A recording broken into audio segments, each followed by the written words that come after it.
RMC 6h-9h. Bourdin Direct. Alain Rennes est avec nous, bonjour. Bonjour. Directeur de l'association Pays de l'Ours, association en faveur de la protection de l'ours. Un ours, un mâle, 4-5 ans. Quoi, 150, 200 kilos, c'est cela, Alain Rennes? Oui, environ, oui. Ça sera précisé, je pense, par autopsie, mais c'est l'estimation visuelle qui a été faite, oui. Oui, cet ours sera autopsié aujourd'hui à Toulouse. Ah non, il a été autopsié hier à Toulouse, mais on aura les résultats aujourd'hui. Il a été tué par balle près de la station de ski de Guzet, en Ariège. Il n'a pas été identifié parce qu'il n'était pas équipé de collier de géolocalisation. Pourquoi ?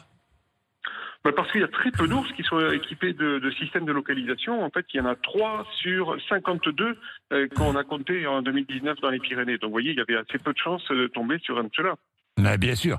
Tué par balle, dans une zone escarpée, évidemment, on ne sait pas qui.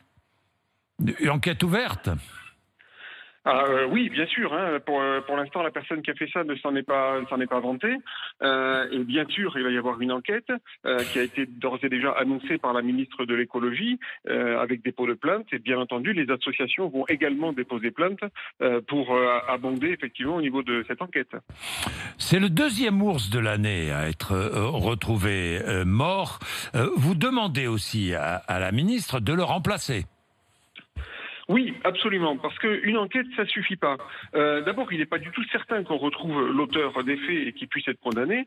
Et puis, d'autre part, même si c'était le cas, ça ne résoudrait pas le problème de l'ours et ça changerait rien pour l'ours sur le terrain. Or, le problème que l'on a, c'est que la petite population pyrénéenne, je rappelle qu'on a la plus petite population d'ours d'Europe, de toute l'Europe, elle est insuffisante pour se maintenir à long terme et qu'il y a de toute façon une nécessité de restaurer cette population.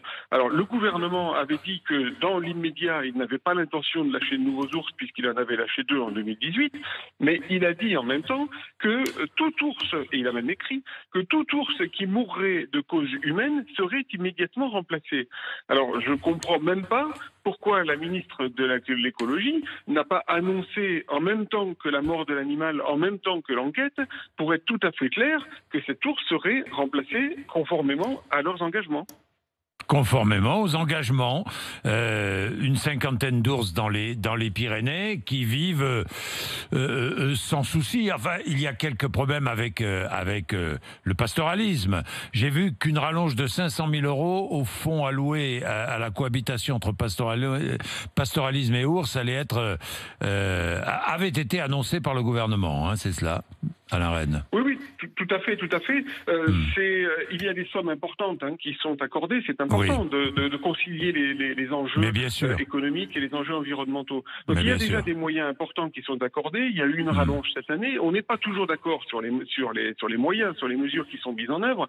Mais ce qu'il y a de sûr, c'est que ça n'autorise personne, même si on n'est pas d'accord, à de lui-même supprimer un ours et ôter le droit d'une espèce à vivre dans un territoire qui ne lui appartient pas. Oui, infraction passible de 3 ans de prison et 150 000 € d'amende.